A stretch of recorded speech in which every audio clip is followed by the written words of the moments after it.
Usrah kita pada malam ini dengan Ummu Tanzil Al-Fatihah. Auzubillah.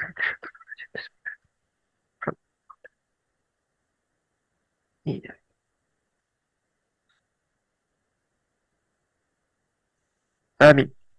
Baik, Alhamdulillah, bersyukur kita kepada Allah SWT kerana kita masih lagi diberikan ruang dan peluang atas nikmat iman dan Islam kita juga, dan peluang untuk kita dapat bertemu lagi pada malam ini. Alhamdulillah.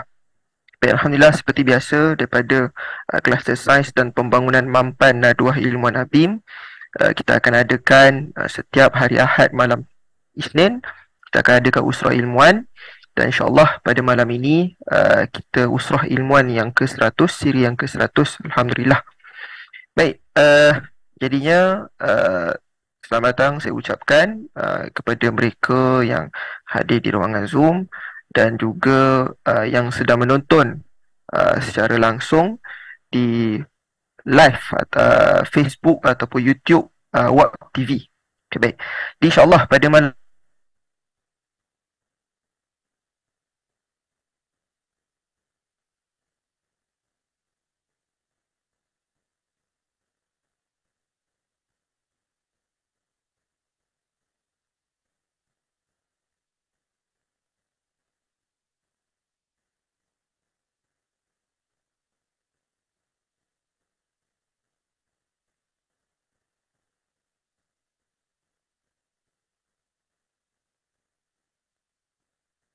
Hilang.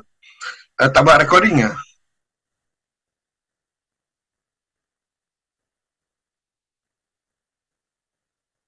Oh, tak boleh recording? Oh, okay.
Okay. Okay. Bismillahirrahmanirrahim. Alhamdulillahirrahmanirrahim. Wassalatu wassalamu ala syafil anbiya wal mursalin wa ala alihi wa sahbihi ajma'in.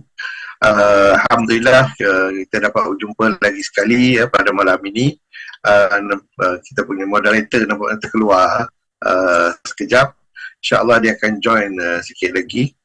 Jadi Alhamdulillah, dalam perbincangan kita kali ini, kita akan membincang mengenai satu topik yang agak unik lah, kerana saya rasa topik ini agak penting, iaitu sains hakikat selari, ya.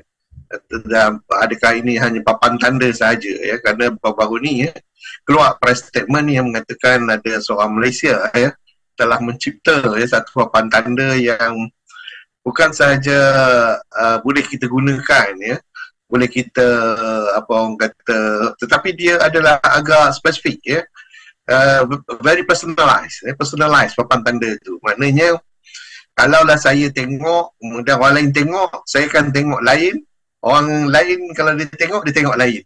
Dia papan tanda tu dia very personalized. Jadi ini adalah satu konsep yang bagi kita yang di dalam digital, ya, adalah perkara biasa, ya. Dan memang di Great Britain, ya, mereka buat satu movie, ya, mengenai perkara ini, ya, mengenai sains hakikat selari ini, ataupun dalam bahasa Inggerisnya Science of Parallel Reality, ya.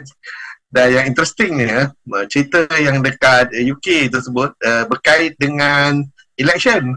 Jadi memang berpadanlah dengan election kita. adakah dalam relation kita ni juga berlakunya hakikat selari ni ataupun tidak, kita akan tengok nantilah. Welcome back Hakim, tak tahu siapa disconnect. Okey, jadi saya start ajalah dulu.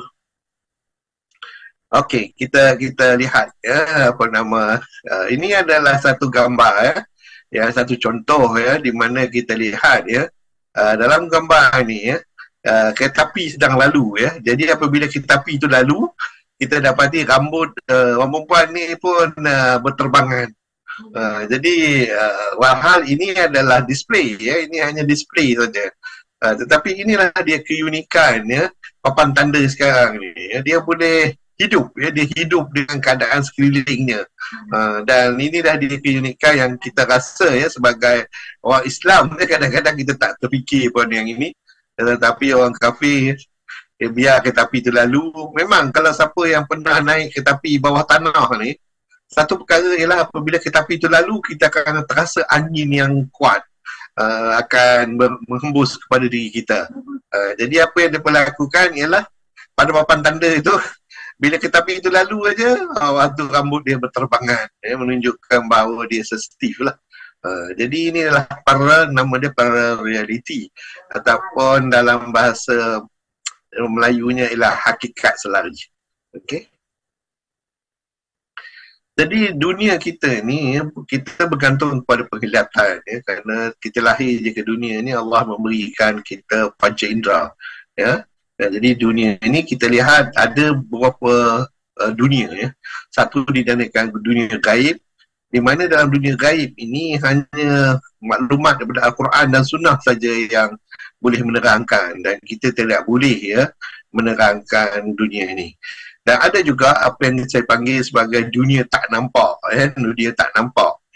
Dalam dunia tak nampak ni paling famous sekali iaitu metaverse. Saya telah bentangkan mengenai metaverse yang lalu, tetapi kali ini saya nak concentrate teknologi maya pula. Kalau metaverse memang dah dia teknologi maya, tetapi dia terdiri daripada hakikat selari yang saya tak bincang the last time. Kerana masa itu maklumat mengenai iklan tersebut masih tak ada lagi. So baru dikeluarkan baru ni, jadi saya need to go back kepada metaverse untuk menerangkan apa dia hakikat selari ni. Bawah teknologi maya ni ada juga hakikat maya, iaitu VR, virtual reality. Dan juga ada hakikat campuran ataupun mixed reality, dan ada juga hakikat tambahan, iaitu variable reality jadi ini semua adalah bawah metaverse. Metaverse maknanya dia dibentuk dengan digital, dengan proses digital. Okey. Dan ada lagi satu yang kita tak nampak juga, yang dimensi rendah. Yang ini kita ahli fizik, ahli bio, biologi dan juga mungkin kimia lah. Tak banyak kimia. Tetapi orang ahli fizik dan ahli biologi banyak menggunakan dimensi rendah ni ataupun low dimension Jadi untuk yang ini kita memerlukan alat khas lah seperti SEM, secondary electron microscope, TEM, transmission microscope, electron microscope dan lain-lain lagi, IMR dan lain-lain. Okay, so yang itu dimensi rendah. Dan apa yang kita nampak adalah apa yang kita nampak adalah yang itu adalah dunia normal, normal. Jadi dalam dunia normal ini, jadi kita dapati dunia ini ada 3 jenis asasnya, iaitu dunia gaib, dunia tak nampak dan dunia nampak.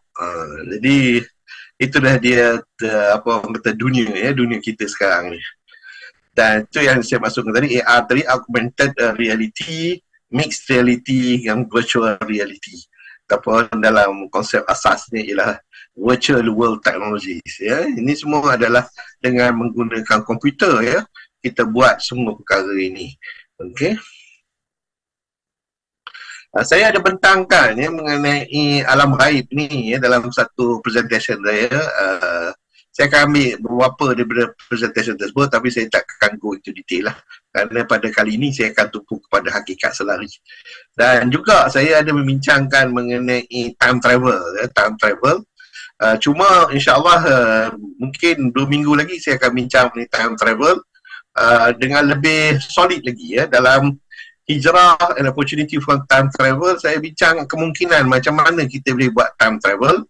Tetapi insyaAllah dalam 3 minggu lagi saya akan bentangkan pula actually ada cara ya untuk buat time travel.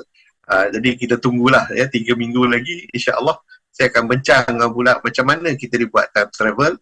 Ini adalah request daripada sahabat saya lah, Faizul ya, yang minta saya bentang mengenai time travel ini dari sudut fizik ya, dari sudut fizik. Okey. Allah berfirman ya, dalam surah Al-Baqarah ayat 3, A'udzubillahi minasyaitonirrajim. Alladzina yu'minuna bil ghaibi wa yuqimuna as-salata wa mimma razaqnahum yunfiqun. Mereka yang beriman kepada ghaib, yang mendirikan solat dan menafkahkan sebagian rezeki yang kami anugerahkan kepada mereka.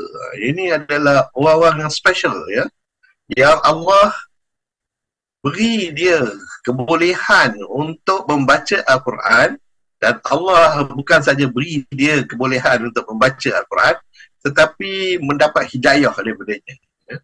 Ramai kat luar tu baca Al-Quran tetapi tak dapat apa-apa. Dia baca macam baca buku cerita je lah. Ramai. Tetapi apa yang kita hendak ini ialah kita membaca Al-Quran dan kita mendapat hidayah. Salah satu syarat ya untuk mendapat hidayah atau pedoman daripada Al-Quran. By the way, Al-Quran itu adalah manual kehidupan kita ya, manual kehidupan kita. Jadi kalaulah kita boleh dapat ya hidayah daripada manual kehidupan kita, maka lebih mudah untuk kita hidup di dunia ini. Iaitu bil ghaib. Dia kena percaya kepada ghaib. Dan saya takrifkan di sini ya, walaupun ada ya, masa saya bentangkan dunia ghaib tu ada orang kata ghaib tu maksud dia lain. Jadi saya lebih prefer ya memegang kepada ulama-ulama yang mengatakan bahawa bila kata ghaib itu berarti hanya Allah dan Rasul saja boleh cerita. Orang lain tak boleh cerita. Jadi maknanya kita kena dapat maklumat mengenai ghaib itu daripada Allah dan Rasul ya, sama ada daripada kitab Al-Quran ataupun daripada sunnah Rasulullah ya. Orang lain tak boleh cakap, even saya sendiri sebagai ahli sains pun tak boleh cakap ya. Saya maklumat yang saya akan bentangkan mengenai ghaib ni pun semuanya saya dapat daripada Al-Quran dan sunnah, bukannya melalui rekaan saya sendiri. Tetapi selain daripada ghaib, saya boleh reka sendirilah. Saya menggunakan akal saya dan saya boleh reka. Tapi ghaib saya tak boleh. Ini ada special knowledge ini, ilmu ini adalah daripada Allah Subhanahu Wa Taala dan daripada Nabi Muhammad Sallallahu Alaihi Wasallam. Jadi dia ni kena jelas ya, walaupun ada pandangan mengatakan ghaib tu tak, itu benda lain ya, kerana kemungkinan besar mereka tak belajar sains ya. Ingat sains dengan ilmu ghaib ni sama ya, tak sama ya, tak sama. Okey, so kena belajar dekat ahli sains dalam hal ini. Okey, jadi dalam firman Allah ya, surah Al-Hashr ayat 22, Allah berfirman, A'udzubillahi minasyaitonirrajim. Wallahul ladzi la ilaha illahu alimul ghaibi wa syahadah warrahmanir rahim. Jadi Allah berfirman, yang mengetahui yang gaib dan nampak, dialah yang maha berkuasa lagi maha penyayang. Jadi Allah ini hanya dia je yang tahu, kecuali dia nak beritahu kat kita. Jadi berdasar kepada ayat ini, memanglah inilah pegangan saya, dan saya bersetuju dengan ulama-ulama yang mengatakan ghaib itu adalah sesuatu yang tidak boleh kita ketahui kecuali daripada Al-Quran dan Sunnah. Walaupun ada ulama-ulama dan kebanyakan ulama di Malaysia mengatakan tidak macam itu, saya tak boleh terima lah itu. Minta maaf lah, saya ahli sains, saya tak boleh terima itu. Mengikut ulama-ulama lain, kita dapati bahawa yang dikatakan ghaib itu ialah hanya Allah dan Rasul saja boleh cerita. Orang lain tak boleh cerita. So, dalam hal ini ya, kita tengok dalam surah Jin ayat 26 hingga 27. A'udzubillahi minasyaitonirrajim. Alimul ghaibi fala yudhiru ala ghaibihi ahada illa man irtada min rasulin fa innahu yasluku min yadayhi wa min khalfihi rasada. Dia adalah Tuhan yang mengetahui yang gaib. Maka dia tidak memperlihat kepada seorang pun tentang yang gaib itu, kecuali kepada Rasul yang diredainya. Maka sesungguhnya dia mengadakan penjaga-penjaga di muka dan di belakangnya. Jadi hanya Allah dan Rasul. Saya berpegang kepada ayat ini juga, surah Al-Jin, ayat surah 26 hingga 27. Okey. Jadi bila kita cakap ni alam gaib, ini dia alam gaib. Sebagai contohnya, bila kita tengok perjalanan kita di dunia ini, kita sekarang ni berada kat sini, alam dunia. Sebelum itu kita ada kat dalam alam roh, kemudian kita pergi kepada alam kandungan, kemudian kita dilahirkan di dunia, sekarang ni kita ada dalam alam dunia, dan lepas itu kita akan mati, kita akan pergi ke alam kubur, kehancuran alam semesta, hari berbangkit, pada mahsyar, ada syafaat, ada hisab, ada penjarahan catatan amal, ada mizan, ada tenaga al-haud dan sirat, dan lepas tu masuk surga, masuk neraka. Jadi kalau nak tengok kan, kita baru step 1, 2, nombor 3. We are still long way to go lah. Still long way to go. Kalau nak ikutkan, satu hari akhirat ialah lebih kurang 1000 tahun dunia. So panjang cerita lagi lah. So bagi siapa yang masih tak percaya pada Tuhan tu, please reconsider lah. Kerana banyak chance lagi untuk percaya. Once you masuk kubur, semua dah ditutup. Dah ditutup. Tapi sebelum tu masih ada lagi peluang. Itu perjalanan kita. Ini dia alam gaib. Adakah kita boleh mengetahui perkara ini selain daripada Allah dan Rasul? Tak boleh. Kita tak tahu pasal syurga, kita tak tahu pasal neraka. Kita tak tahu pun perjalanan ini pun. Ini perjalanan ini pun saya dapat daripada hadis. Okey. Dan begitulah kalau kita nak tuliskan, perjalanan hidup ini boleh dibagikan kepada orang kafir dan orang mukmin dan orang kafir. So orang kafir dia jalan dia. Orang mukmin dia lalu keringu, dia lalu hijau ni, dia pusing dan masuk syurga. Tetapi orang kafir dia jangan lupa ini juga, dia lalu path yang lebih kurang sama, tetapi at the end of the day dia akan lalu sirat. Dan kalau orang mukmin dia terlepas masuk dalam syurga, dan orang-orang yang kafir akan jatuh ke dalam neraka. Jadi again, ini semua ni diceritakan. So pada mahsyar manusia akan dikumpulkan selama 50,000 tahun lamanya. Bukanlah kejap kita duduk kat dunia ni pun. Sekarang ni saya berumur 64 tahun, 63 tahun. Jadi bandingkan nanti kita akan duduk kat padang mahsyar 50,000 tahun, nothing. 63 ni nothing. Jadi ingatlah, wahai sahabat-sahabatku yang mendengar, masa yang kita ada kat dunia ni terlalu pendek untuk main-main, nak ngatur orang lah, nak mengutuk orang lah, dan membuat perkara mungkar apa semua. Janganlah buat itu. Kita berbaik-baiklah sesama kita, sesama manusia. Kita ada 50,000 tahun nanti dekat padang mahsyar saja alun. Itu adalah mengikut satu hadis. Okey. So ini pun semua hanya daripada Allah yang kita tahu. Dan kalau kita tengok fasa kehidupan kita ini pun, sekarang ni kita zaman Nabi ni, katakan fasa khalifah dah lalu dah, penaklukan Persia pun dah lalu dah, dan kita sekarang ni melakukan ini fasa adan, kerajaan dan seterusnya sampai kat sini. Kita dah sampai kat sini fasa mulkan dan seterusnya. Ini adalah perjalanan ni, kehidupan ni merata-rata lah, dan kita baru setakat ni. Panjang lagi cerita je lah, tak sampai separuh lagi perjalanan kita untuk sampai ke akhirat nanti. Ini adalah bersih dunia akhir zaman ni, yang perlu kita berhati-hati. So proses kejadian manusia ni kalau nak tengok dalam Quran memang detail lah. Dia mula daripada janin, daripada sperma, dan daripada situ dia cerita satu persatu dan apa kesannya kalau orang tu nak taat kepada Allah, siapa yang tak taat kepada Allah, dan siapa yang bertaubat, siapa yang ini very, very complete. Masya Allah. Itulah rugilah kita dalam pendidikan kita tak ajar ni. Dalam pendidikan kita mana ada cerita ni. Kita lebih suka baca buku biologi yang dikarangkan oleh kapiak-kapiak tak betul itu hidup pun. Tetapi dalam Al-Quran dah diceritakan bagaimana proses kejadian manusia itu. Bermula daripada roh dia, daripada roh dia, pada awalnya. Sehinggalah diambil amanah ya, sebagai agama Islam sebagai amanah kita, akhirnya kita akan dimasukkan dalam syurga dan neraka. Tak ada siapa pun baca ni perkara ni dalam biologi, mana ada, minta maaf lah ya, tak ada belajar boleh ni. Okay, so ini semua entiti gaib dan juga yang dalam kehidupan manusia ni ya, kalau kita nak identify dia, apakah dia entiti gaib, maknanya yang hanya kita boleh ketahui kalaulah Allah beritahu kita, iaitu malaikat. Kita tak boleh tahu adanya malaikat. Dia tak pernah siapa pernah tengok malaikat ni ya, kecuali para rasul.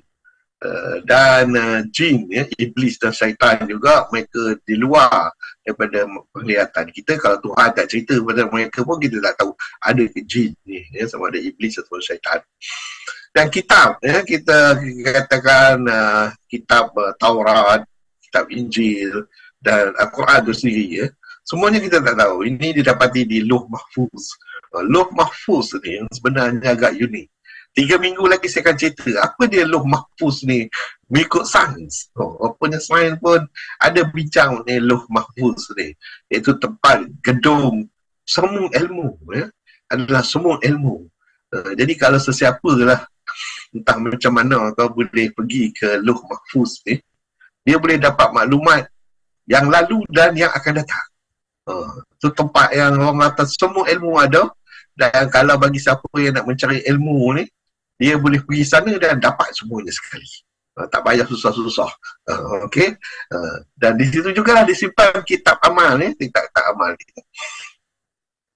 Dan lokasi dari segi syurga, neraka dan lain-lain itu pun kita tahu daripada Al-Quran. Kalau kita tak, Al-Quran tak cerita apa pun, kita tak tahu ada syurga kan, ada neraka ke. Dan alam roh ya, alam roh, alam barzah apa semua ni kita tak tahu. Apa yang kita tahu adalah apa yang kita nampak jelas sekarang ni. Itu dinamakan entiti ghaib ya, dalam kehidupan. Okay. So apa dia malaikat? Malaikat ni sebenarnya makhluk Allah yang dijadikan daripada cahaya, dan mereka tidak berdosa, sentiasa beribadat kepada Allah ya, sama ada dia rokok ke, dia sujud ke, dia bertasbih ke dia Allah. Tetapi dia tak macam manusia. Malaikat ni dia hanya satu-satu dia tugas dia. Dia tak ada tugas banyak. Manusia ni tugas dia banyak. Kalau macam berzikir, dia ada macam jenis zikir dia. Kalau bersolat, dia pun bersolat komplit. Kalau macam malaikat, mungkin yang rokok-rokok saja. Yang sujud-sujud saja. Itulah dia malaikat ya. Dan mereka ni tak pernah ingkar ya, bandingkan manusia yang mungkin akan ingkar. Jadi iman para malaikat ni sentiasa maintain ya. Kalau kata, kalau iman yang flat maknanya tak ubah-ubah tu, itulah dia malaikat. Manusia tidak ya, dia berubah-ubah. Dan manusia diberikan akal dan nafsu. Yang ini bezanya malaikat dengan manusia. Manusia ni Allah bagi dua perkara yang agak unik, akal dan juga nafsu. Jadi kalaulah kita tak didik diri kita dan anak-anak kita mengenai akal, dan kita tidak didik anak-anak kita mengenai nafsu, maka kita akan lost. Jadi apa yang berlaku sekarang ni, pendidikan kita sekarang ni, sama ada pendidikan tu bergelar diri dia pendidikan Islam ataupun tidak, dia tak ada pun ajak mengenai akal ni. Dia tak ajak pun mengenai nafsu. Wah, ini adalah kurniaan Allah ya. Akal ni Allah kurniakan, nafsu ni Allah kurniakan. Kalaulah kita yang rajin membaca, kita dapati just buku on nafsu saja, ingat ada ribu. Tetapi dalam kelas sekolah-sekolah kita, sekolah rendah ke, sekolah menengah ke, satu pun tak dibincangkan. Satu pun tak dibincangkan. Inilah malang kita orang Islam ni ya, memilih untuk mengikut kaedah-kaedah orang kafir dan meninggalkan apa yang Allah telah minta kita ajar ya. Kalaulah kita tahu bagaimana menggunakan akal ini, kerana Allah dah beritahu, dia dah bagi akal, dan tahu macam mana nak menggunakan nafsu ya. Nafsu ni orang kata nak buang dia tak boleh ya, kerana ini dah diberikan oleh Allah kepada kita. Akal dan nafsu ni diberi oleh Allah. So kita tak ada choice ya, tak ada choice. Tapi kita ada choice dari segi macam mana nak kawal nafsu. Tetapi kalau kita tak diajar, macam mana kita nak kawal, ya? Bijak mana orang tu, sama ada dia alim ulama ke, orang tinggi mana pun, kalau dia tak belajar macam mana nak kawal nafsu, dia takkan boleh kawal. Ya, kerana Rasulullah pun mengatakan selepas peperangan ni ialah peperangan nafsu, iaitu nafsu diri sendiri. Jadi kita perlu perbetulkan ini. Jadi malaikat tak ada yang tu, ya. Kita je yang manusia yang ada akal dan nafsu. Mengapa yang kita kena ada akal dan nafsu? Tujuannya satu je, Allah nak menguji manusia. Jadi ketua kepala malaikat dipanggil Jibril, dan malaikat Jibril ini adalah malaikat yang punya peranan dan tugas yang besar, ya. Dia adalah menyampaikan wahyu Allah kepada Nabi dan Rasul. Banyak yang sebenarnya malaikat ni, tapi kita sebagai orang Islam, ya, orang kata sunnah wal jamaah, perlu tahu 10 daripadanya, ya. Perlu tahu 10. Yang sebenarnya malaikat ni banyak. Dia jaga telinga, dia jaga mata, dia jaga saudara, dia jaga apa yang kita ada kat diri kita ni pun dah tak cukup dah. So ini adalah 10 malaikat yang kita perlu tahu, yang menyampaikan wahyu, yang menurunkan hujan dan rezeki, yang meniup sangkakala, mencabut nyawa, menyoal orang yang mati dalam kubur, mencatat amal baik, mencatat amal buruk, ya, menjaga syurga, menjaga neraka, dan menyaal orang mati dalam kubur. Ini dia yang kita perlu tahu 10, ya, sebagai ahli sunnah wal jamaah. Jadi apa lagi? Ya, jiwa menerima Tuhan, ya. Itu mula-mula sekali. Kita bermula dalam alam roh, di mana Allah bertanya kepada jiwa kita, adakah kamu menerima Allah sebagai Tuhan? Maka kita cakap bala, ya, kita menerimanya. Kemudian kita akan masuk alam rahim, alam dunia, alam barzah. Dalam alam rahim, kita akan dimasuk dalam 40 hari selepas kita dijadikan segumpal darah, maka kita akan dimasukkan roh, ya, dalam jasad. Pada masa itu, ya, kita ditetapkan dari segi rezeki kita, tarikh kahwin kita, tarikh mati kita, dan lain-lain lagi. Jadi 40 hari selepas persenyawaan, maka roh itu akan diberi kepada jasad, ya, special roh, ya, akan diberi untuk orang individu tersebut. Dan pada ketika itulah kitab tu ditulis, ya, kitab di Lauh Mahfuz. Jadi macam mana kitab ditulis di Lauh Mahfuz, kemudian kita menjalankan aktiviti kita di dunia. Itu dari sudut sains ni very interesting explanation ni. Saya akan bentangkan 3 hari, bukan minggu depan, minggu lagi 1 insya-Allah. Bagaimana, ya, bagaimana kitab Lauh Mahfuz tu dibuat, dan bagaimana mengikut sains lah. Saya bukan mengikut agama, mengikut sains. Dan bagaimana, ya, selepas itu kita jalankan, laksanakan di dunia. Okay? So dari sudut sains, nanti minta lah ustaz-ustaz dengar juga lah, supaya dia boleh komen lah, dari segi betul ke tak betul ke. Okay, wallahualam. Saya sebut wallahualam tu kerana saya tak tahulah betul tidak dia. Tapi dari sudut sains memang logikal. Jadi di alam dunia kita, yang pentingnya ialah kita lahir ke dunia dan kemudian sehingga kita balik, ya. Kerana sebelum kita balik, kita tidak akan dicatat, ya, sebarang dosa apa yang kita buat.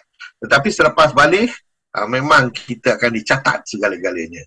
Di sinilah saya menggalakkan kita ikut, ya, sistem yang saya cadangkan, iaitu by the time kita balik, kita sepatutnya dah mengenali Allah, ma'rifatullah.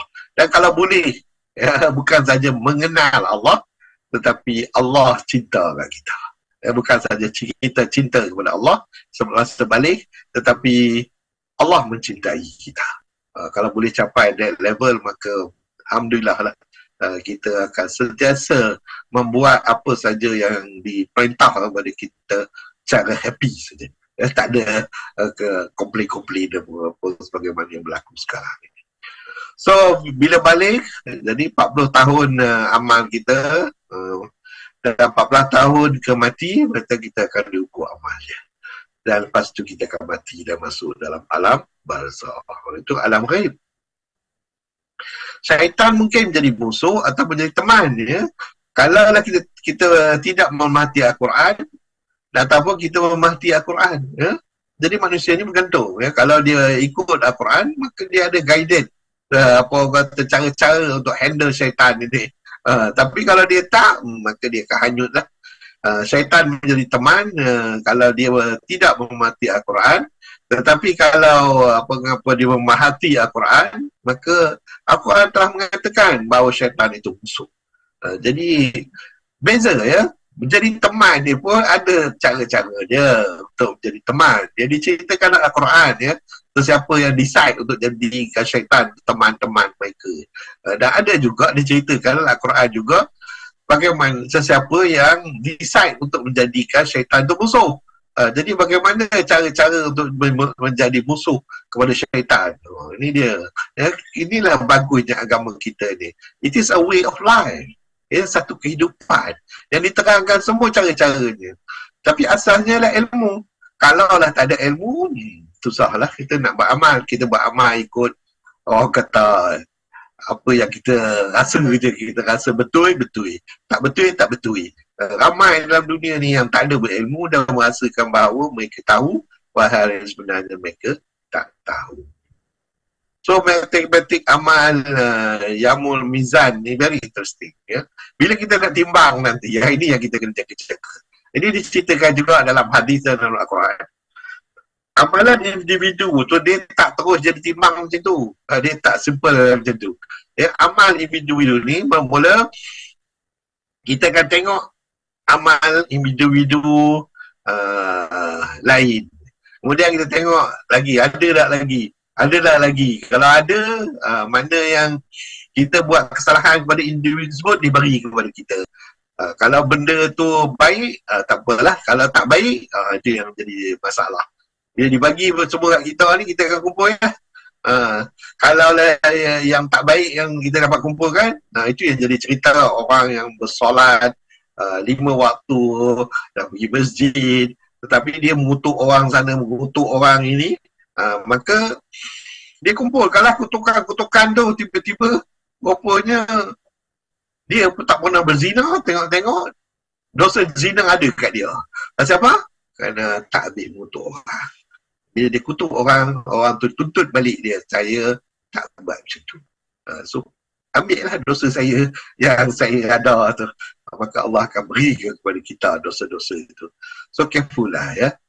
Hablum minallah, hablum minan nas. Kalau minan nas ni yang paling kita takut sekali.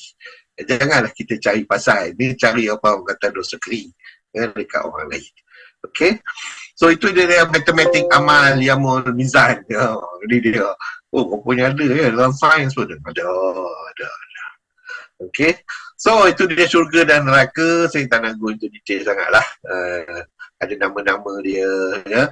Dan nama-nama syurga pun ada, ya. Dan syurga adalah kesempurnaan nikmat. Itu dia alam ghaib, ya. Dan alam tak nampak, ya. Kita dalam alam ghaib kita perlu percaya saja. Ya, kita tak boleh go beyond that, ya. Kita kena percaya ataupun beriman. Kerana dia ni adalah real. Ini satu perkara yang unik dengan ghaib ni. Dia adalah satu yang kita kena percaya dan dia adalah real. Dan kesannya kalau kita tak percaya, reward sama ada punishment ataupun reward kita dapat ataupun punishment kita dapat. Dan Allah monitor. Allah monitor. Itu dah dia yang kita kena happy.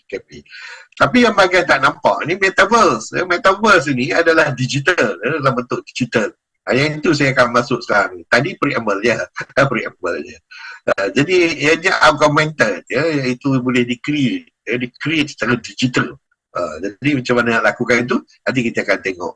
Dan salah satu penggunaannya ialah social monitoring. Social monitoring, iaitu nak melihat apa yang manusia buat. Itulah dia apa yang Allah buat juga. Allah pun monitor juga. Dia ada apa kata malaikat-malaikat yang keep all the record. So sekarang ni kita ni manusia belajar daripada sifat-sifat Allah, iaitu kita pun dah start doing the social monitoring. Jadi bila Allah mengatakan bahawa adanya Lauh Mahfuz, is there a possibility that ada satu tempat deposit social monitoring ni sekarang di dunia? Yang ini yang kita akan bincang tadi.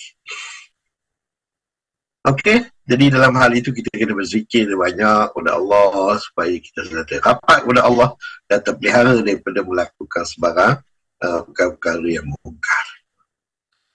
So manusia ni diberi panca indera, ya, kita diberi akal, kita diberi pendengaran, kita ada penglihatan, kita ada rasa, keseimbangan, kita ada bau dan sentuh, ya. InsyaAllah minggu depan saya akan cakap mengenai bau, ya.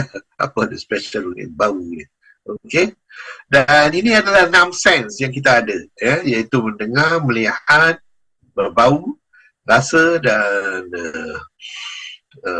dan juga equilibrium, ya, equilibrium. So kalau kita tak careful apa yang Allah berikan ini, panca indera ni, maka kita akan diseksa dalam neraka. Cuma kita kena ingat, ya, human senses ni adalah terhad, ya. Tuhan tak ciptakan kita superhuman, ya, ataupun super. Dia ada had dia bagi setiap human ini. Mata kita hanya boleh nampak 380 nanometer hingga 720 nanometer. Dan dari segi resolusi angular dia hanya 1 arc minute saja, 0.017 degree saja. Dan pendengaran dia, range kita adalah 20 Hz sehingga 20,000 Hz.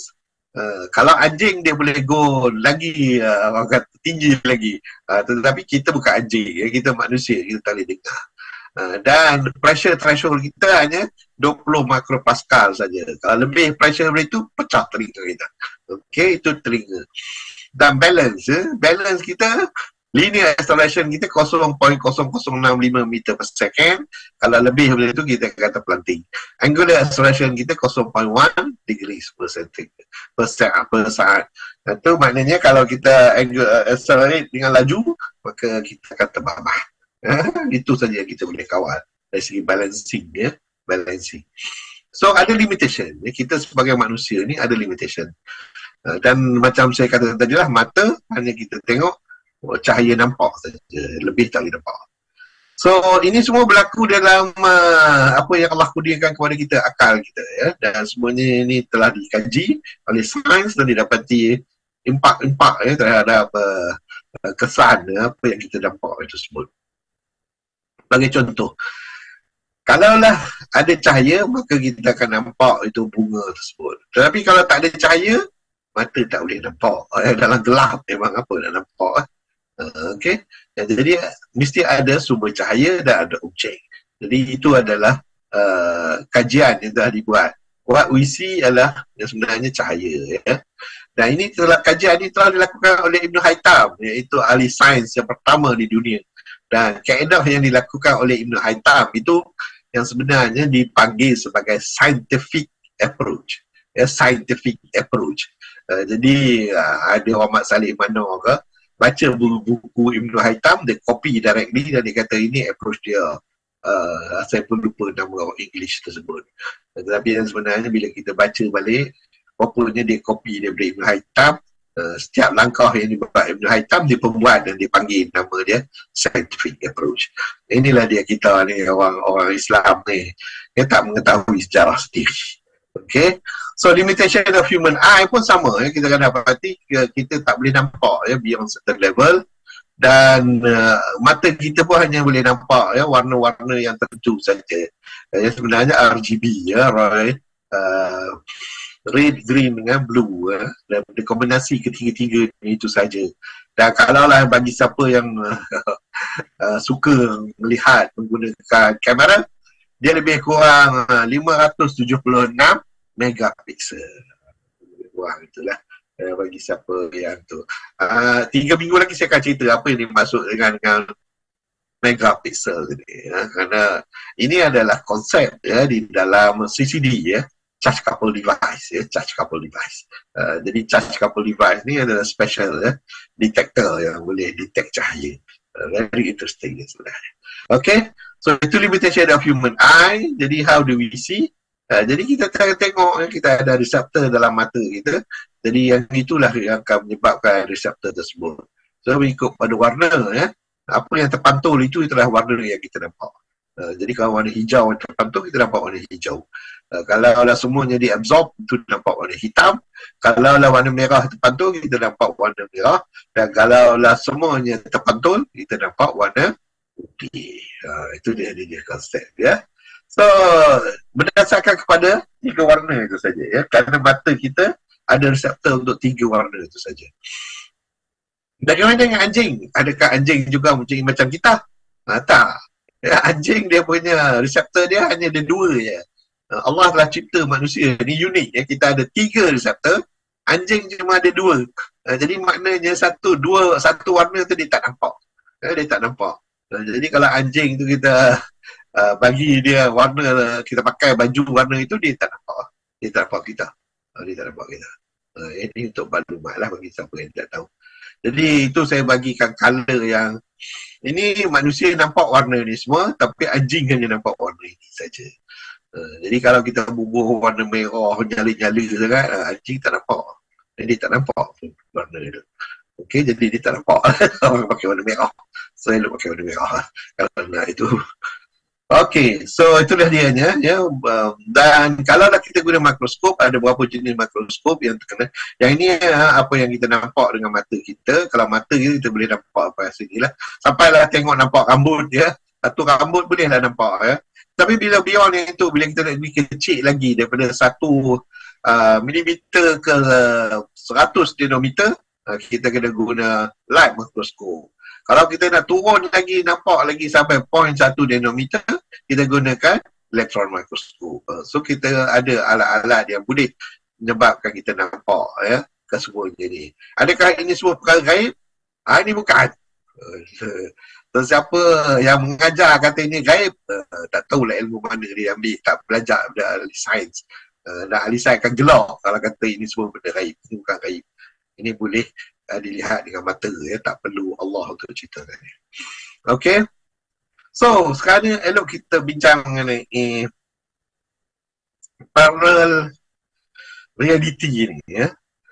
Dalam hal ini ya, saya tertarik kepada Habib Omar.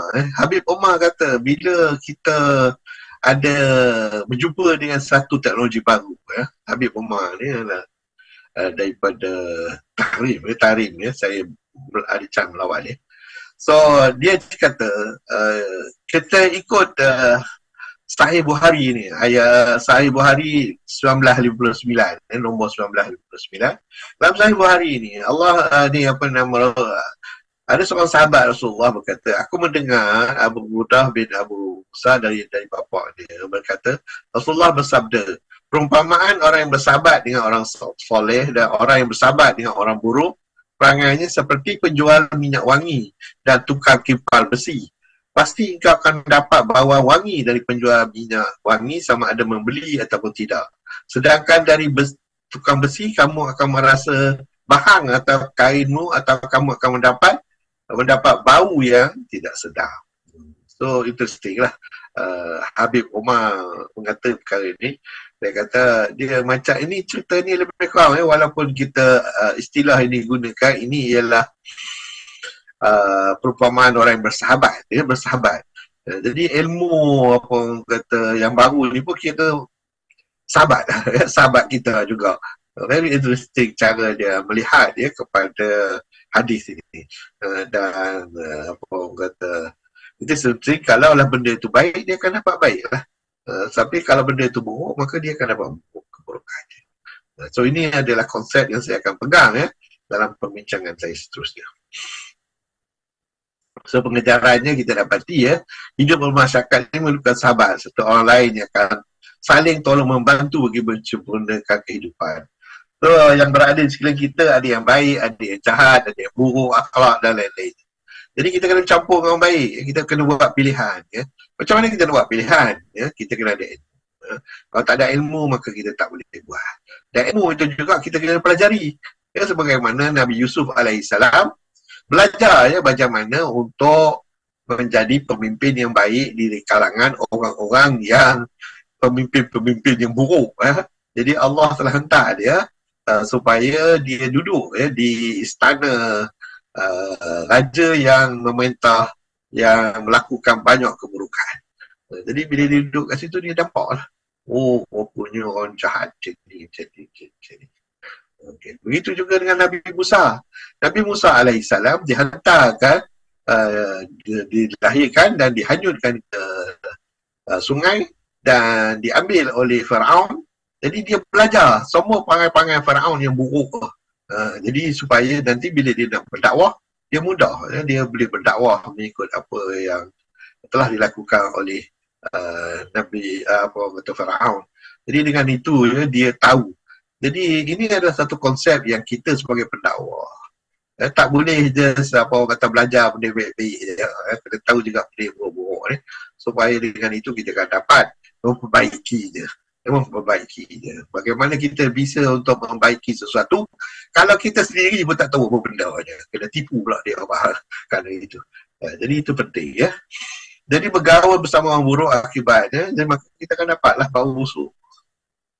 Carilah orang yang boleh sebagai teman dan sahabat untuk sama kita selamat kita jadi orang yang selamat. So this is the para reality. Biasa kita pergi ke airport, tak payah pergi ke airport pun, tak apa, pergi ke stesen bas. Kita pergi ke stesen bas, maka kita tengok notis tu, punya banyak benda lah dekat notis tu, tak tahu yang mana satu yang kita nak tengok. Tercari-carilah kita, mudahlah kita lewat nak naik bas atau naik kapal terbang. Jadi tak tahu yang mana yang kita nak cari. Siapa dia yang terminal mana ke bas tu, bila dia nak tolak ke, semua tak jelas. Jadi yang ini menyebabkan banyak susah kepada semua. Walaupun kita ada display, kita ada notis yang menerangkan kedudukannya, tetapi dia tak personalize. Ya, semua orang tengok the same thing. Inilah dia yang dikatakan maklumat terlampau banyak ya, sampai dia merosakkan pemikiran kita. Jadi apa yang dibuatkan ialah kita boleh create sesuatu yang orang kata bila you pergi dekat airport, kalau tadi kita dah boleh makan. Kalau you look at the screen, dia tengok dia akan bagi maklumat yang apa you perlu saja. Maknanya kalau katakan Ahmad pergi, dia tengok dia tulis itu Ahmad pergi ke terminal ini pukul ini, jam ini. Jadi Ahmad taklah kelang kabut. Dia tak perlu pergi cari-cari berdasarkan pada senarai yang ada tersebut. Jadi dengan itu mudahlah dia panik kerana lambat sampai. Tetapi bila dia tengok keadaan tersebut, maka dia akan lebih mudah. So macam mana kita laksanakan perkara ini? Ya, ialah dengan orang kata ini kaedah lama sebenarnya, tapi kaedah yang baru ni tak perlu yang ni pun sebenarnya. Iaitu kita pergi satu kios dan dalam situ kita register ourselves, maka dekat kios tersebut, jadi dengan itu dia akan scan dan ambil semua maklumat mengenai diri kita. Dan apabila kita pergi kepada board, maklumat yang diambilkan tersebut akan automatically akan pergi kat screen. Tetapi ini kaedah lama sebenarnya, yang baru discover tahun ni. Tapi saya ingat dari segi kajian kami di USM, kami dah boleh buat lebih bagus ini. So tu dia keluar nama Hello Evan. Dia kata terkejut tengok ada orang dia boleh. Okay, nama itu fight dia. Jadi bagaimanakah cara dia? Itu siapa yang kita panggil sebagai face recognition. Face recognition ni, kalau tuan-tuan ada handphone sama ada iPhone ke atau apa-apa ke sekarang ni, memang semua orang ada face recognition. Dan maka dia akan tengok pada muka tersebut, dan daripada daripada muka dia ambil gambar muka tu, dan dia akan buat beberapa poin dan dia tandakan poin tersebut, dan daripada situ dia akan membentuk manusia. Jadi inilah dia capable ini dia yang dipanggil sebagai reality. Gambar awam tu tadi bukannya gambar real, tetapi gambar yang di-create oleh pixel-pixelnya. Jadi kita tengok macam mana dia buat. Apa dia teknologi behind ini, dia agak simple saja. Kalau dia normal pixel, dia hanya mengeluarkan satu cahaya saja. Tetapi ya, masa saya masih dekat USM 10 tahun yang lalu ya, kita dah boleh buat dah ni ya, pixel yang banyak ni. Daripada satu tu kita boleh dapat banyak cahaya di keluar serentak. Yang ini menggunakan konsep CCD ya, Charge Couple Device. Okay, nanti kita akan tunjuk macam mana. So maknanya yang ini teknologi lama lah sebenarnya kalau ikutkan baru keluar tahun ni. Kerana ada orang berfikir ya, untuk menggunakan kaedah ni. Okay, so how is it possible ya? Dia adalah based on advanced optical design ya, dengan menggunakan design tertentu. Jadi each pixel tu dikawal oleh satu sistem elektrik ya, dan kita ada calibration ya, supaya setiap pixel itu akan dikawal dan dibuat perbandingan berdasar kepada ray destination dia, dan kita buat parallel computation supaya setiap point tersebut akan dijaga. Nanti saya akan tunjuk gambar-gambar macam mana ya perkara ini dilakukan. Kemudian kita gunakan programming interface untuk combinekan ke semua ini, dan dalam real time environment modeling tools kita boleh pilih apa gambar yang nak keluar, apa yang tak boleh keluar, dan kita buat experimental design di mana kita buat eksperimen itu sendiri. Jadi yang ini supaya boleh semua orang nampak di belakang, tak ada orang boleh tahu. So typically ya, katakanlah ini adalah satu CCD, kita ada filter, sama ada filter merah, biru ke, hijau ke, ataupun merah. Kerana macam saya katakanlah mata kita hanya boleh nampak itu je, merah, biru dengan hijau. So apabila dia guna filter tu, kita boleh buat pilihan ya, dari segi warna. Jadi bila kita ambil pilihan tersebut ya, kita gunakan photodiode ya, di dalam CCD the pixel, maka dia akan reverse biaskan photodiode tersebut dengan menggunakan kapasitor. Jadi dengan itu ya, dikumpulkan maklumat tu daripada kapasitor tersebut, transferkan kepada shift register, dan shift register tu akan menyebabkan dia akan complete semua cerita. Ini sebagai contoh seperti berikut. Nampak tak? Very simple. Dia tukar gitu. Ini dia teknologi. Yang ini teknologi ni student saya buat 15 tahun ni lalu. Dah lama orang. Ini bukan cerita baru. So dia lah kalau nak tengok rajah dia macam mana. Dia pergi, dia masuk satu, dia buka, dia tutup, dia buka, dia tutup, dia buka, dia tutup. Itu je prinsip dia. Very simple. So kalau nak tengok dalam bentuk color, tu dia kita dapat satu wavelength. Ataupun kalau nak bentuk color yang lain, dia dapat wavelength dia macam tu. Dia different color. So itulah dianya. Kalau kita tengok dari segi display dia tu. Jadi kalau kita tengok display dia, tengoklah tu ada macam-macam warna yang dipilih. Ni kalau nak dalam 4 dimensi, kita boleh buat different color seperti berikut ya. Okay, dan ini contoh lagi dalam 4 dimensi, dan ini lagi dalam 4 dimensi. Ini pun contoh ya, daripada screen ya, kalau kita tengok dia antara screen dia. Jadi semua ni teknologi ni dah 15 tahun dah ya. Jadi di USM kita dah buat ni 15 tahun yang lalu. Okay, so kita nak tunjuk satu smart billboard. Yang ini pun dia sebenarnya teknologi ni belum teknologi lama. Katakan sebagai contoh ni ini billboard ini, siapa je yang merokok yang lalu depan billboard ni, dia akan menyebabkan dia batuk. Billboard tu batuk. Tengok kau ni merokok, dia batuk. Sebelum ni dia tahu ya. Tetapi bila you lalu kat situ, dia akan batuk. So bagus juga kadang-kadang tu menunjukkan you jangan merokok. Bila saya tengok ni betul juga, tak terfikir nak buat macam tu. Tapi teknologi ni kita ada. Kita dah tahu dah macam mana nak buat ni. Okay.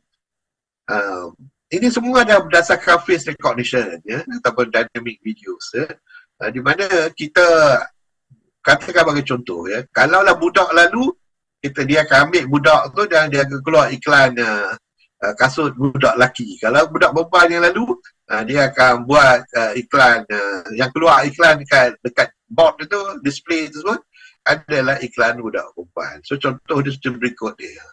Saya difahamkan ini dijumpai oleh seorang Malaysian ya, yang buat ni. Tak ada, nothing new lah. Yang ini kita dah tahu dah lama lah. Okay, di USM. Okay, so itu dia punya facial recognition dan dynamic videos. So sekarang ni kalau di Jepun, kita pergi ke Jepun, kita dah tengok apa yang kita panggil sebagai looking glass factory ni, ya, di mana 3D animation ni kita nampak semua macam real aja. Tengok macam ikan tu, tengok wah, tak ada apa pun, itu semua image dia saja. Tapi kalau yang itu tak apalah, tak terkejut sangat. Yang kita terkejut macam ni, atau tak kontur terkeluar. So ini semua adalah 3D animation ni, yang menggunakan kaedah glass factory, ya, nama dia glass factory. Jadi itu dah capability kita sekarang ni. Jadi dari segi teknologi wise memang dahsyat lah, dan sekarang ni tak ada masalah. So kalau nampak kucing, tengok kucing tu nak meloncat keluar. Yang sebenarnya kucing tu tak keluar apa. Dia memang apa kata, semuanya atas 3D animation. This is interesting, ya, power yang kita lihat dengan display. Tapi adakah setakat ini je? Ini dia persoalan saya dalam soalan apa nama saya punya presentation ni. Tapi kalau zaman dulu kita menggunakan inilah cermin mata ni. Anak saya dia jual ni. Berapa duit, RM3 dia apa dia jual. So tengok tu iaitu warna merah, warna biru. So you akan dapati kalau tengok dalam filem, nampaklah macam benda tu terkeluar. Yang ni old technology lah. Ini very old technology. Sekarang ni kita tak perlu dah yang ni. Okay. So sekarang ni looking glass ni adalah lebih kepada seperti berikut, ya. Dia akan pick up lebih kurang sama, ya, macam CCD tadi. Dia pick up satu persatu, kemudian dia susun balik, ya, image tersebut. Jadi kita akan dapat holographic display, ya, untuk 3D decoration. Dan sebagai contoh ini, ya, dan ini gambar, tengok. Dan kita pun dah boleh buat telefon dulu. Dan sebenarnya masa 5 tahun sebelum saya pencen, kami tengah buat yang ni lah. Tapi kami guna jam, dan orang tu akan terkeluar dari jam tersebut, dia akan cakap dengan kita. Tetapi malangnya financial kita decide tu tarik diri, ya. Dia tak nak, dia kata nanti kalau lah dia pakai ke nanti ada masalah, nanti kalau orang lain yang jawab nanti dia terkeluar oleh dia kata so tak jadilah. So again lah, teknologi ni bila ada social aspect, dia kadang menjadi ramai orang tak nak terima. So apa dia beyond ni? Kita boleh buat hospitality, kita boleh buat banyak lah benda yang kita boleh gunakan, ya, berdasarkan teknologi ni. So sebagai contoh ni hospital. So kita boleh tengok nak buat operation, ya. Kalau buat operation, tengok tu dia jantung kau tu. So dia boleh tengok lah. Kalau seorang doktor dia tengok ni, oh rupanya ada sekatan aliran. So katakanlah seorang pakar di British, di Amerika buat operation, kita boleh tengok operation tersebut. Okay, tanpa perlu ada kat situ. Ataupun dia boleh buat the whole image ni, sambil dia operate, dia boleh tengok image tersebut. Tak payahlah teka-teka je betul ke itu dan lain-lain lagi. Semua ini menggunakan VR, ya, VR.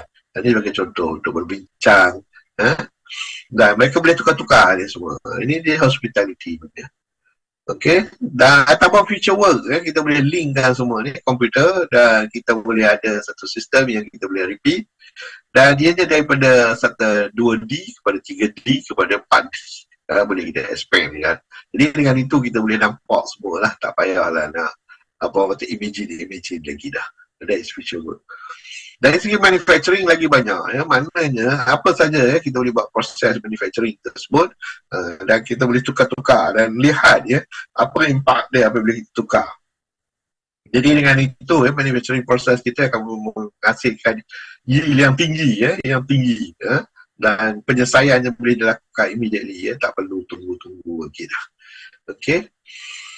Dan future reality juga, ya, sama ada kita tengok masa depan, ya, ni nak ambil dia keluar daripada phone, dia keluar dia ambil, ataupun dalam sebuah kereta yang berjalan, ataupun dia boleh tengok bangunan, ya, dalam dimensi yang lain, ya.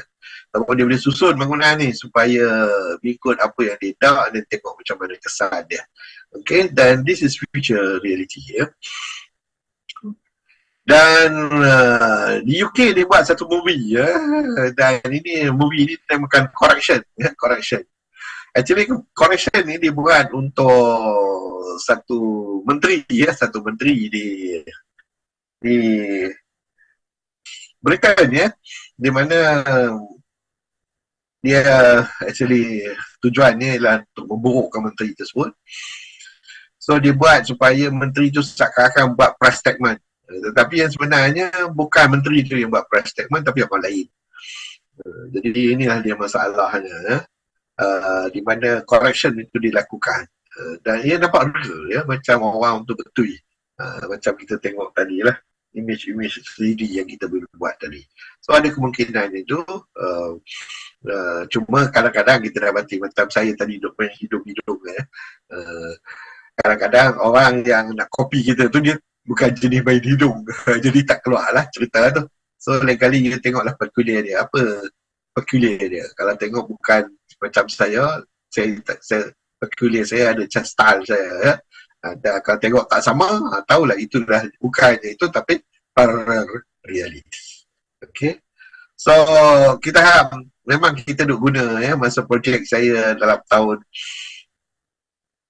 2017 ya, kita buat untuk haji ya, ini contoh dia, di mana kita buat haji, kita boleh guna VR ya, dan mereka boleh masuk keluar apa semua ya. Jadi kita ambil image ini dan kita combine-kan. Okay. Tetapi ada lagi satu yang unik ya, apa yang dinamakan parallel universe. Yang ini saya rasa masih dalam pemikiran ramai orang. Bahawa ada satu universe selari dengan universe kita. Saya sebenarnya nak cakap ni pada 3 minggu dulu sekarang, tapi saya ingat elok kita cakap sekarang. Pasal kita pakai buat parallel kat sini, semua parallel lah. Okay, so sekarang ada dunia lain dekat sini, dan dunia lain ni pula ada pula cerita. Kalau ada dua orang tu, lelaki dan perempuan ni, maka dunia-dunia lain ni mana ada cerita pasal perempuan ni, sama je kau. So dia parallel universe ya kan. So tapi ini again lah sesuatu perkara yang nak kata real, bukan real lah. Kita namakan dia multiverse lah. Multiverse with the parallel universe. So bagaimana kita, kalau lah kata kita decide nak contact kawan kita yang di parallel universe, yang ini interesting ya. Dalam fizik kita boleh selesaikan masalah ini, tetapi tak tahulah ada siapa mencuba atau tidak. Saya sendiri tak pernah mencuba lagi. Iaitu kita menggunakan de Broglie wavelength ya. De Broglie wavelength ni yang diberikan oleh Ash Stropy ni, maka kita boleh buat connection di antaranya travel through space with the de Broglie wavelength. Ini satu cara dia.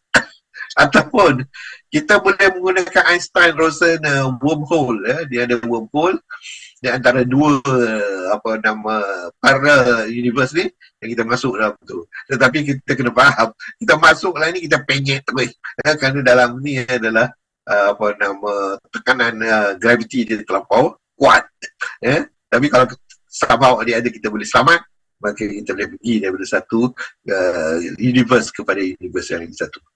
Tetapi the next one ni adalah untuk orang sufi lah. Dia boleh concentrate dan dia boleh berjalan. Yang ni dia katakan roh, perjalanan roh.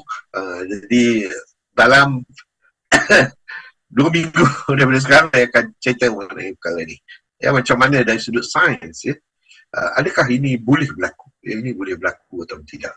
Dan lagi satu ialah menggunakan soul ya. Tadi roh dia duduk di roh. Ataupun kita boleh bersembang dengan roh kita. Kalau siapa yang boleh, dan kita minta roh kita bawa kita ke sana. Okay, so itulah dia parallel universe.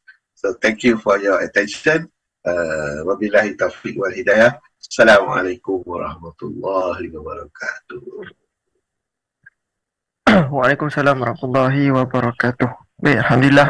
Terima kasih saya ucapkan kepada Prof atas pembentangan sebentar tadi. Saya rasa ini satu tajuk yang sebenarnya tajuk ni dia daripada ni lagi duk tengok tajuk tu, parallel reality tu kan. Ada ke sebut pasal parallel universe? Oh, ada juga hujung-hujung tu parallel universe tu kan. Sebabnya saya duk Google juga tadi lah kan. parallel reality issues on parallel reality ni, hakikat reality ni, salah satu isu yang dikaitkan dengan parallel reality ni ialah parallel universe tu lah tadi tu lah kan. Cumanya tu lah, kita pun tak ada siapa yang ada di dalam ruangan Zoom. Mungkin ni boleh jadi discussion lah, discussion antara dengan Prof lah. Dan kalau jika ada yang menonton secara langsung di Facebook atau YouTube, boleh lontarkan soalan lah. InsyaAllah nanti akan ada JK Technical yang akan sampaikan. Cumanya menarik tu lah Prof, saya itulah berkenaan dengan parallel universe tu dan juga parallel reality kan. Perbincangan berkenaan dengan hakikat reality ni, saya amati juga perkara-perkara perbincangan pasal parallel reality ni ialah antara peristiwa yang macam signifikan ataupun boleh menggambarkan parallel reality ni ialah peristiwa Isra' Mi'raj, Prof. Itu saya ni lah. Contohnya macam yang pasal yang 3D kan, so macam hologram lah kiranya kan, hologram kan.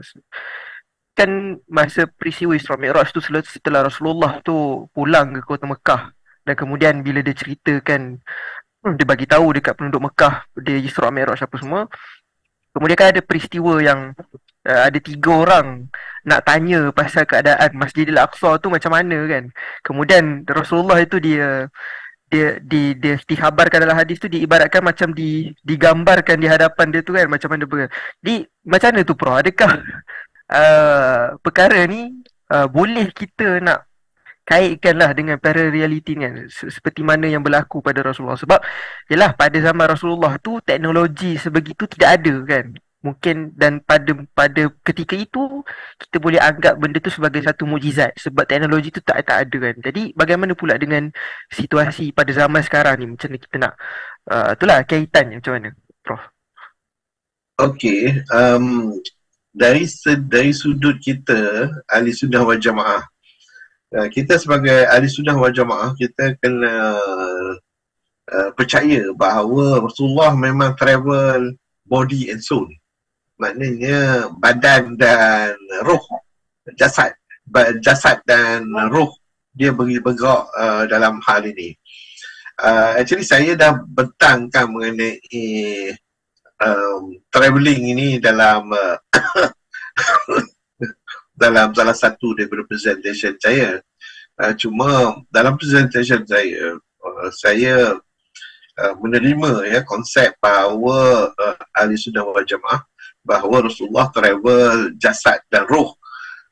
Cuma yang saya persoalkan ialah bila penggunaan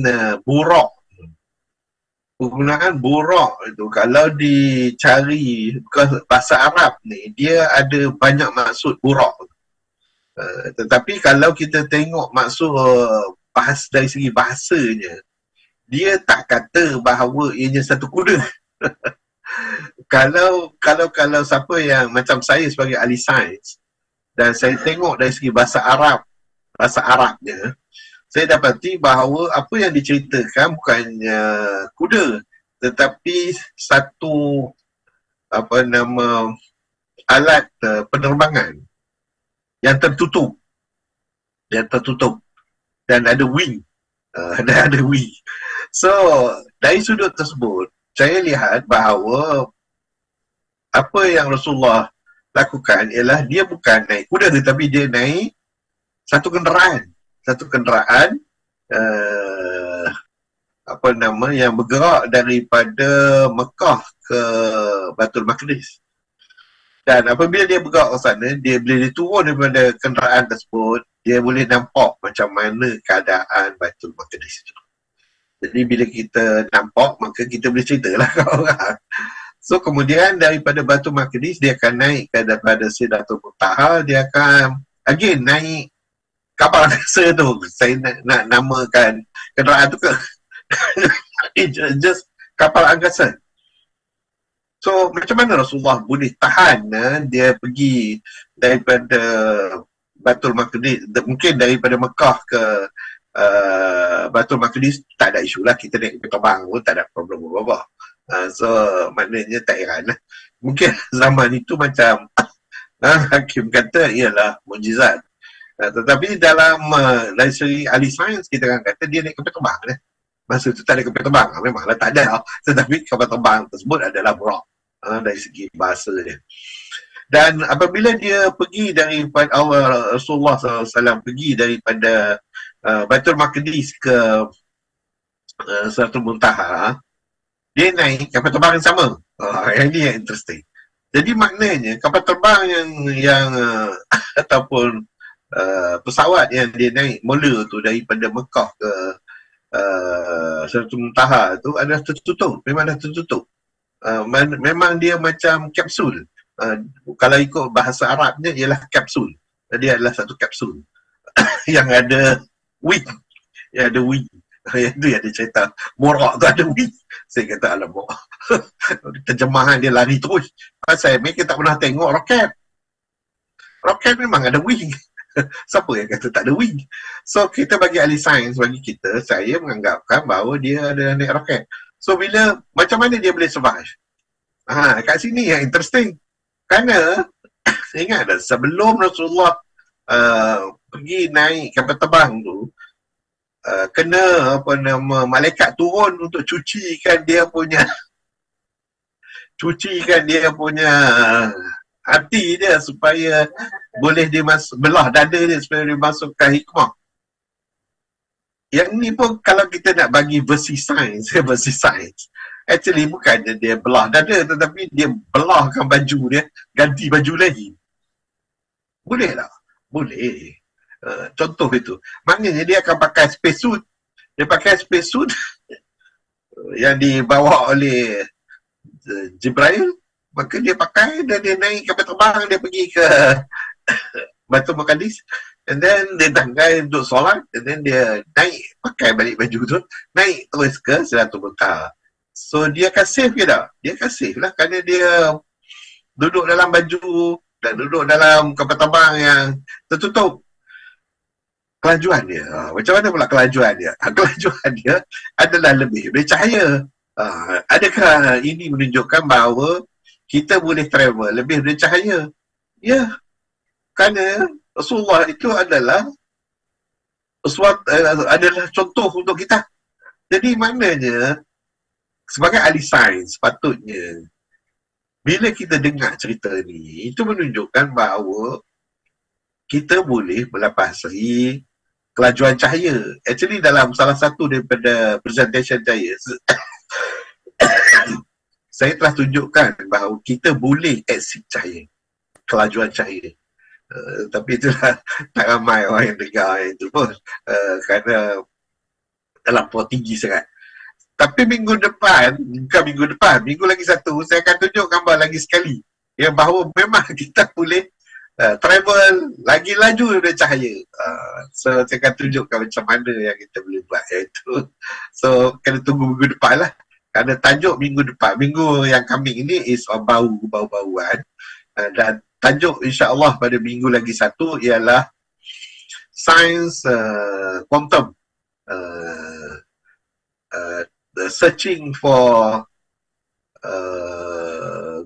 gravity. Mencari gravity. So kerana kita tahu gravity ni adalah salah satu the force yang ada di dalam fizik. Tapi macam mana kita nak cari gravity ni kerana dia agak tak berapa kuat. Dia tak berapa kuat. Jadi yang ni saya akan bincang nanti 2 minggu lagi untuk kita lihat sebagai ahli fizik lah.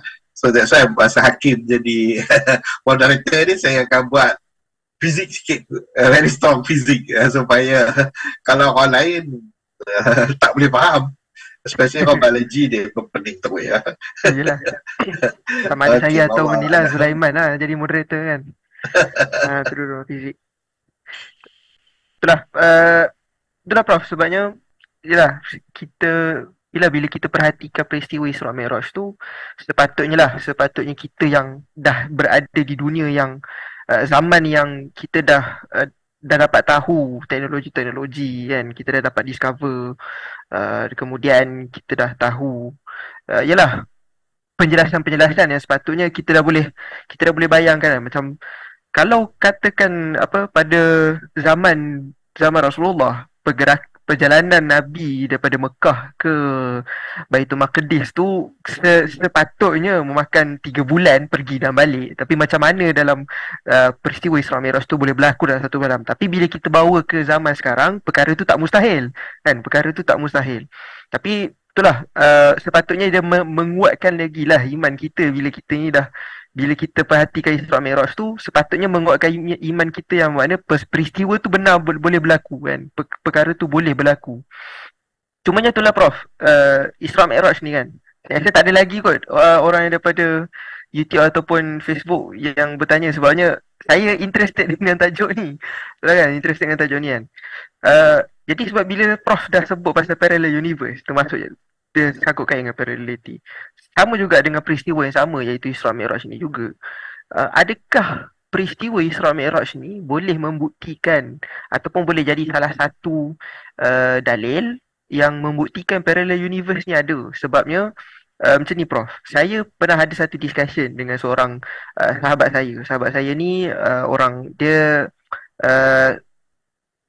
pengajian Islam lah, penutup pengajian Islam, dan dia berminat lah dengan perkara-perkara berkenaan dengan fizik semua ni lah. Dan kemudian kami ada berbincang berkenaan dengan Isra Mi'raj ni, dan pula waktu tu tengah ada gelombang movie Avengers Endgame kan. Movie Avengers kan dia berkaitan dengan multiverse kan, berkaitan dengan multi universe ni semua tu kan. Bukan Avengers, yang Doctor Strange tu. Jadinya datang pula peristiwa Isra Mi'raj. Perbincangannya tu menjadi ada berkaitan dengan parallel universe, sebabnya macam mana dia boleh jadi ada kaitan dengan parallel universe tu, sebab ada beberapa peristiwa yang macam memberi satu connotation bahawa berlakunya parallel universe di situ. Saya ambil contohnya ialah kan masa Rasulullah sampai di Masjidil Aqsa tu kan, mereka sembahyang, Rasulullah mengimamkan para nabi dan para rasul kan di Masjidil Aqsa. Kemudian kan itu semua nabi dan rasul menjadi makmum Rasulullah. Kemudian kan Rasulullah bila nak Mi'raj, setiap langit tu dia berjumpa dengan setiap nabi dekat, ada nabi-nabi tertentu di setiap langit kan, setiap lapisan langit. Jadi macam mana boleh berlaku dekat langit tu ada nabi, tapi yang dekat at the same time nabi mengimamkan tadi, baru sebentar tadi Nabi mengimamkan para Nabi dengan para Rasul tadi tu kan. Itu salah satu connotation lah, menunjukkan parallel universe tu ada. Sebabnya yelah, teori parallel universe ni ada macam-macam lah kan. Ada yang mengatakan kita ada macam-macam, ada banyak-banyak bumi kan, ada banyak-banyak bumi yang sama, dia punya episod-episodnya sama, peristiwanya sama, tapi mungkin macam contoh ada watak yang sama, tapi jalan ceritanya berbeza-beza gitu kan. Jadi apa komen Prof kalau kata, sebabnya ada lecturer fizik yang saya dapat kenal pastilah yang menggunakan Isra Mi'raj ni sebagai salah satu dia punya hujah lah, parallel universe ni wujud sebenarnya. Macam mana Prof? Bagi saya lah, ini pandangan saya lah. Parallel universe ni sebenarnya tak ada. Yang ini adalah imaginasi kita lah. Kerana mengapa saya kata begitu ialah kalau kita tengok apa yang berlaku pada selain daripada Isra Mi'raj, dia memang boleh explain, kita boleh explain secara saintifik. Kita tak perlu pergi kepada multi universe ni. Kerana macam contoh tadilah, macam mana boleh ada Nabi di tempat lain tu? Mungkin dia balik naik kapal terbang laju lagi, dia dah kapal terbang tu dah sampai kat sana dah sebelum kata kapal terbang Nabi kan sampai. Kemungkinan itu ada. So maknanya Nabi Adam dia cepat-cepat je naik kapal terbang dia. Memang kita biasalah. Kalau lah kita naik Ferrari, kita laju lah, kita sampai dulu. Kata kalau kita naik kapal terbang kereta kecil-kecil tak laju, tak sampai-sampai lagi. So bergantung. So dalam hal ini bagi saya itu bukan so far saya tak jumpa lagi. Cuma itulah, macam saya katakanlah, 2 minggu insya-Allah lagi saya akan tunjukkan bahawa mustahil langsung parallel universe ni. Kerana saya akan tunjukkan berdasarkan kepada ilmu fizik yang kita ada ni, memang kita boleh explain ya dengan guna ilmu fizik yang ada. Dan saya bukan saja nak bagi contoh itu, tetapi juga kita tengok contoh Nabi Sulaiman. Nabi Sulaiman dia boleh menggunakan angin travel dalam masa sehari, dalam masa sebulan jadi satu hari. Macam mana tu? Kita sebagai ahli sains tahu bahawa Nabi Sulaiman menggunakan angin. Teknologi apa yang menggunakan angin yang boleh travel satu bulan jadi satu hari? Guna jet. Jet.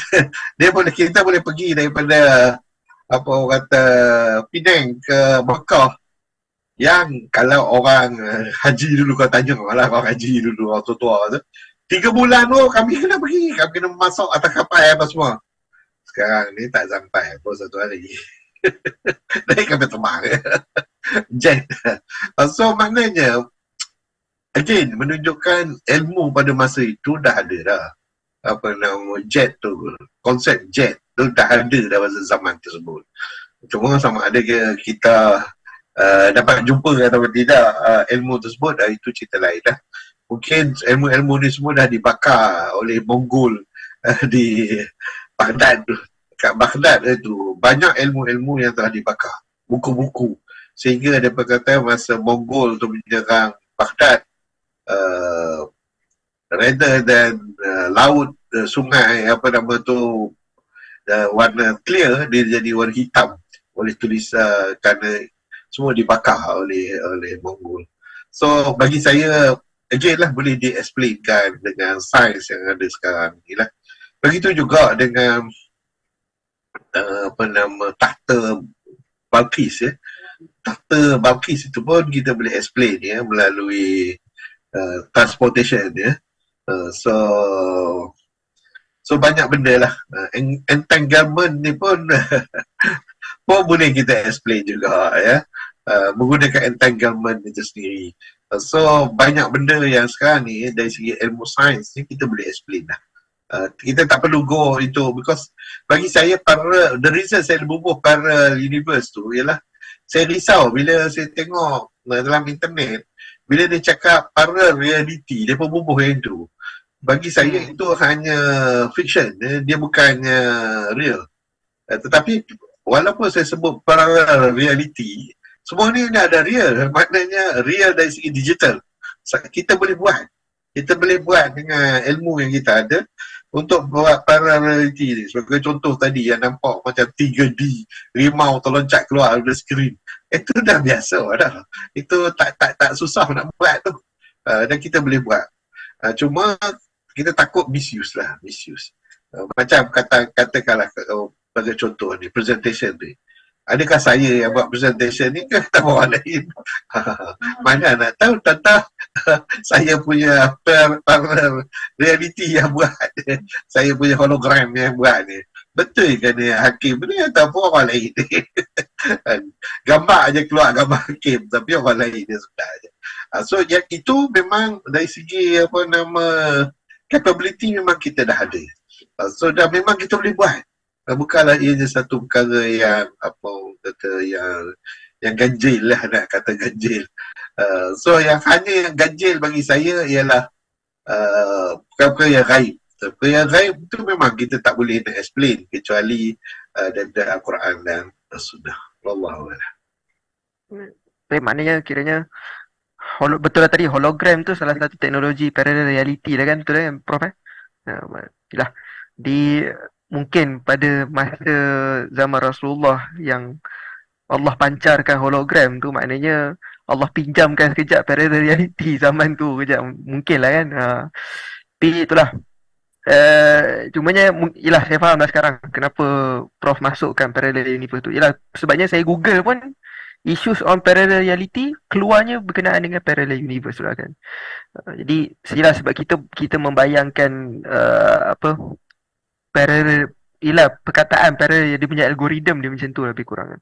Dan itulah saya bila bila saya tengok perbentangan berkenaan dengan parallel reality tu, salah satu filem yang saya dapat capture ialah saya tak pasti Prof pernah tengok ke tak, ialah Terminator Salvation ke, saya tak ingat, Terminator kot tak silap.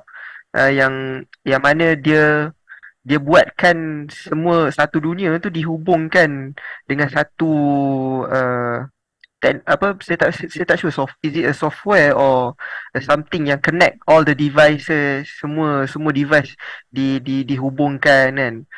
Kemudian dia ada pancaran-pancaran macam untuk certain certain people, dia ada dia punya macam hologram dia masing-masing lah. Macam tu. Saya capture filem tu lah, Terminator tu. Tapi jelah, tapi saya rasa dekat Malaysia tak ada lagi lah Prof kan. Parallel reality ni. Ada? Ada dah. Hmm. Dekat mana digunakan Prof parallel reality ni dekat Malaysia? Kebanyakannya dekat studio-studio. Oh, studio lah. Okay. Dekat museum, kalau pergi kat museum museum negara, museum sains, semua guna parallel reality. Oh, okay. Tapi kiranya parallel reality yang belum advance lagi lah kiranya kan. Saya tak, macam sebab saya Google tadi, salah satu yang parallel reality tu yang ya apa, teknologi dia ialah yang bila dekat paparan airport tu kan, yang masing-masing boleh tengok dia punya info masing-masing tu kan, dia boleh scan everyone punya. Saya tak pasti benda tu buat tak saya ingat dalam hal ini sebenarnya kita di Malaysia ni ramai orang pandai-pandai. Tetapi yang masalahnya, orang pandai-pandai kita ni tak ada siapa percaya. Nak buat macam mana Prof?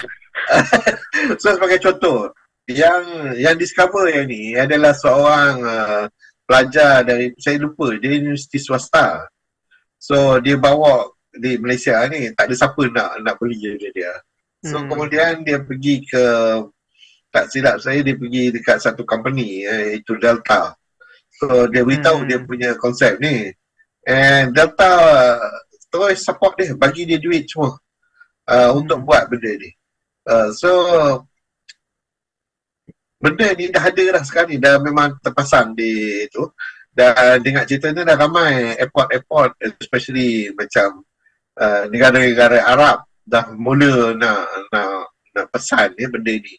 Kerana mereka nampak it is a very personalized billboard.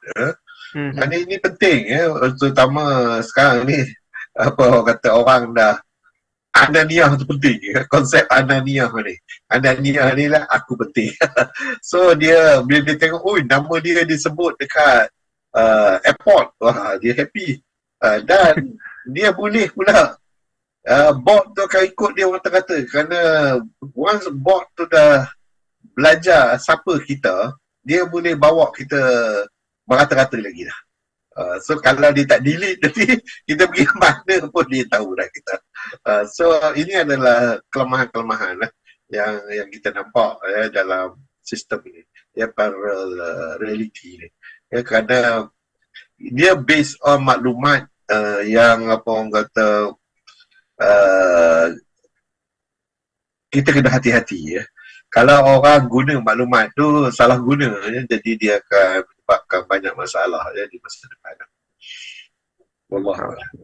Tapi lah teknologi ni seperti mana yang Prof sebut tadi, itulah yang Prof petik daripada Habib Umar tu kan, bagaimana dia interaksi dengan satu hadis yang kita sahabat dengan ni, kita yelah, sahabat tu kita boleh gantikan dengan teknologi juga, and kalau kita gunakan wisely, and insyaAllah kita akan dapat buahnya yang manis gitu kan. Tapi yelah, sebab dunia makin canggih, jadi orang nak buat jahat pun makin canggih. Kadang-kadang unexpectedly yang kita dapat, kita tak tahu kan. Sekarang ni pun dengan kita nak menghadap dengan scammingnya kan, scammer apa semua tu kan, itu pun dah satu hal. Tambahlah dengan teknologi, dia jadi satu cabaran bagi kita lah Prof, macam mana kita nak take control the technology itself tu lah. Saya faham. Okay, baik. Jadi insyaAllah saya rasa daripada Facebook, YouTube tak ada kan apa-apa soalan. Saya kira tak ada kot, tak ada yang di forwardkan ke dalam Zoom ni, insyaAllah. Okay, baik. Jadi saya rasa kita pun dah 10.30 dah pun. Alhamdulillah. Uh, saya ucapkan terima kasih banyak-banyak Prof atas perbincangan pada malam ini. Alhamdulillah kita pun dah sampai ke hujung usrah kita. Jadi saya mewakili kluster sains dan mengenal mampan dan ilmu Nabim.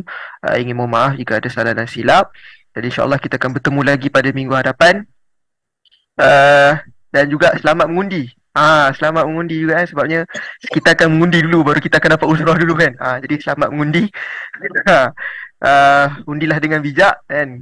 Jangan, kita kena pandai pandai memilih lah kan. Pandai memilih, pandai apa orang kata pandai menilai menilai calon kita. Menilai calon kita, insyaallah. Saya rasa tak ada apa-apa lagi. Kita tangguh dulu surah kita pada malam ini dengan tasbih kafarah dan surah Al-As. Subhanakallah.